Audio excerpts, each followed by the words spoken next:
शिवसेना प्रमुख उद्धव ठाकरे ने कहा, अगर मराठी मानुस को न्याय चाहिए और आप हमें न्याय नहीं दे रहे तो हाँ, हम गुंडे हैं और हम अपना न्याय देकर रहे हैं। हमें तुम्हारा खून जांचना पड़ेगा कि तुम मराठी हो या नहीं। उद्धव ठाकरेने हिंदुत्व सोडलं। हिंदुत्व ही कोणत्याही भाषेची मक्तेदारी नाही।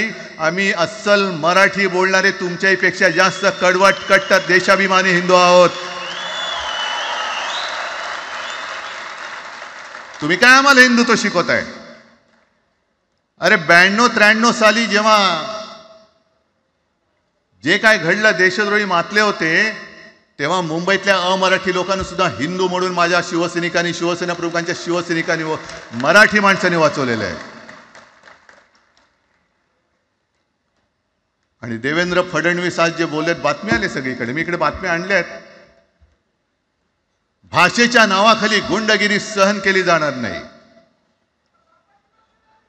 जर महाराष्ट्रामध्ये मराठी माणूस न्याय मागण्यासाठी आंदोलन करत असेल आणि त्याला जर का तुम्ही गुंड म्हणत असाल तर आम्ही गुंड आहोत,